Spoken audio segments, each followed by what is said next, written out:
नमस्कार, मी श्वेता अंकले. तरुण भारतच्या न्यूज बुलेटिन मध्ये आपल्या सर्वांचे स्वागत. आता पाहूया ठळक घडामोडी. छायाचित्रकार उमेश होसूर यांचे बेळगाव येथील एका लग्न मंडपातून अपहरण झाल्याची धक्कादायक घटना घडली आहे. महिलेचे फोटो काढून ब्लॅकमेल करत असलेल्या फोटोग्राफरचे अपहरण करून त्याच्यावर हल्ला करणाऱ्या 8 जणांना माळ मारुती पोलिसांनी अटक केली आहे. बैलहोंगल तालुक्यातील मुरकीबावी गावचा उमेश होसुरू हा फोटोग्राफर अपहरणाच्या घटनेचा शिकार झाला. याबाबत तक्रार दाखल करून माळ मारुती पोलिसांनी कारवाई केली. पोलीस आयुक्त येडा मार्टिन यांनी पत्रकारांशी बोलताना गुन्हा दाखल झाल्याची माहिती दिली. अपहरण करून जीवघेणा हल्ला केल्याची घटना सीसीटीव्ही कॅमेरामध्ये कैद झाली आहे. 2 दिवसांपूर्वी बेळगावमधील केपीटीसीएल हॉलमध्ये परिसरात घटना घडली होती. घडलेल्या प्रकारानंतर उमेशने बेळगाव जिल्हा रुग्णालयात उपचार घेतले आणि त्यानंतर माळ मारुती पोलीस ठाण्यात तक्रार दाखल केली. हे अपहरण सूड भावनेतून केल्याचं पोलीस आयुक्तांनी सांगितलं. या प्रकरणामध्ये 8 जणांना अटक करून तुरुंगात पाठवण्यात आलं असून पुढील तपास सुरू आहे.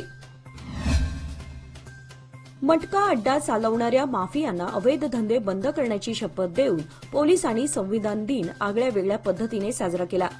26 नोव्हेंबर रोजी संविधान दिन किंवा राष्ट्रीय विधी दिन भारतभर साजरा केला जातो. 29 ऑगस्ट 1947 रोजी डॉ. बाबासाहेब आंबेडकर यांच्या नेतृत्वाखाली भारतीय संविधानाच्या निर्मितीसाठी मसुदा समिती स्थापन झाली. अनेक बैठका आणि चर्चासत्रांनंतर या समितीने सादर केलेला अंतिम मसुदा 26 नोव्हेंबर 1949 रोजी संविधान सभेने स्वीकारला.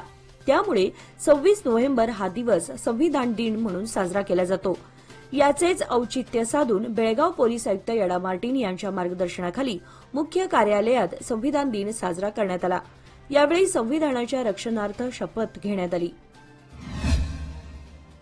कर्नाटक राज्यामध्ये बहुसंख्येने राहणाऱ्या पंचमसाली लिंगायत समाजाने आरक्षणातील बदलासंदर्भात केलेली मागणी आता जोर धरू लागली आहे.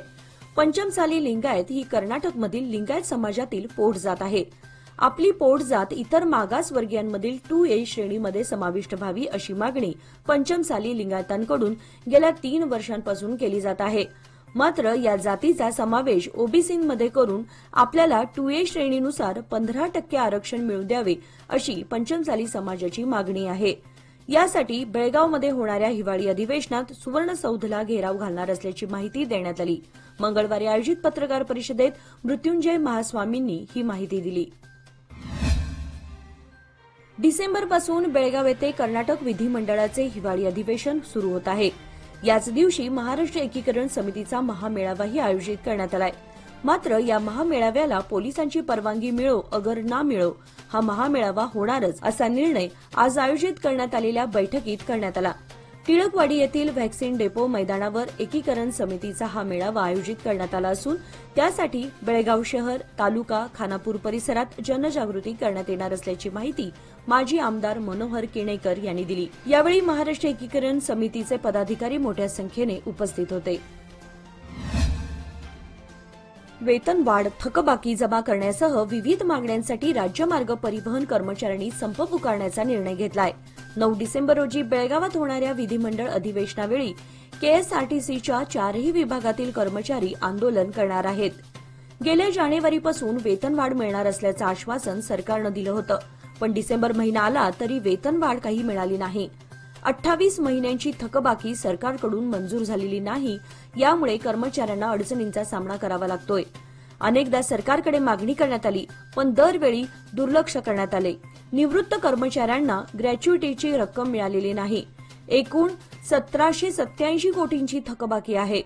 5000 कोटी रुपयांची ग्रॅच्युइटीची रक्कम मंजूर झालेली नाही. त्यामुळे कर्मचारी संतप्त झालेत.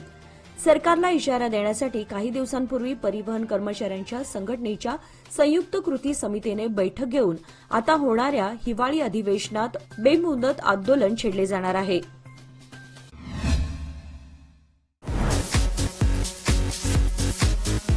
तरुण भारत प्रेझेंट्स घरकुल real estate and construction material exhibition 2024 the 11th edition organized by Rotary Club of Venugram Belgaum and Consulting Civil Engineers Association Belgaum with diamond sponsorship Priya Shakti Steels.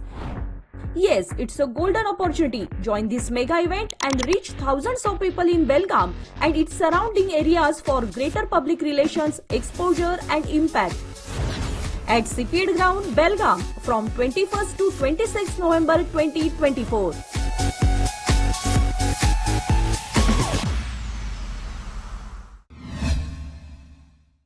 Rotary club of Belgaum दर्पणच्या वतीने मराठी प्राथमिक शाळा मन्नूर येथे साक्षरता जनजागृती मोहिमेचे आयोजन करण्यात आले होते.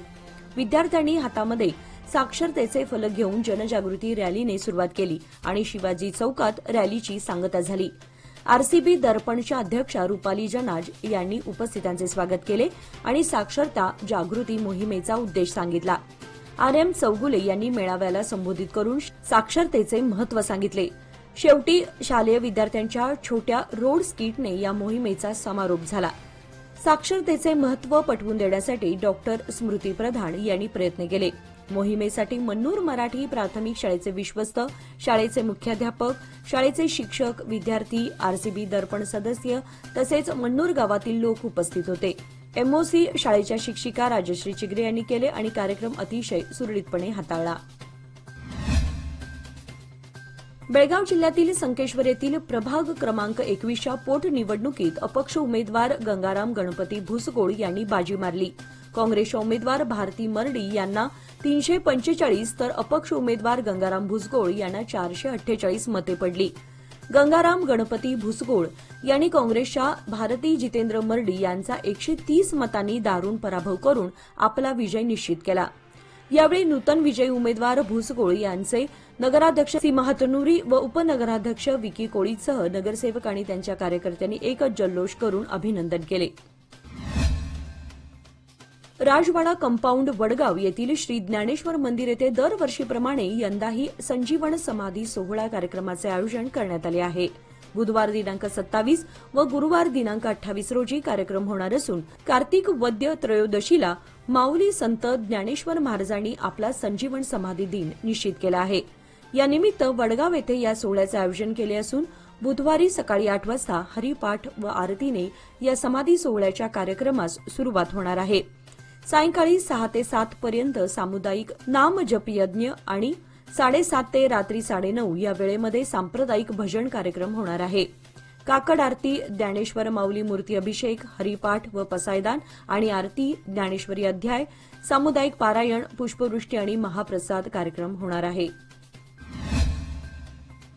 बेळगाव शहरातील अनेक शाळेमध्ये संविधान दिन साजरा करण्यात आला. यावेळी भारतीय घटनेचे शिल्पकार डॉ. बाबासाहेब आंबेडकर आणि घटना समितीचे अध्यक्ष डॉ. राजेंद्र प्रसाद यांच्या प्रतिमेचे पूजन करण्यात आले. यावेळी मुख्याध्यापकांसह आमंत्रित पाहुणे, शिक्षक उपस्थित होते. यावेळी 1ली ते 10वीच्या विद्यार्थ्यांना संविधानाची शपथ देण्यात आली. सादर आहे लोकमान्य दुर्गा शक्ती योजना, जी देते तुमच्या गुंतवणुकीवर 10.25% परतावा, तेही फक्त 18 महिन्यांमध्ये. सोबत 1 लाखापर्यंत व्यक्तिगत अपघाती विमा विनामूल्य उपलब्ध. अधिक माहितीसाठी आजच कॉल करा 1800-212-4050. फक्त सभासदांकरिता. अटी लागू. लोकमान्य, जिथं पैसा वाढतो आणि नातं वृद्धिंगत होतं.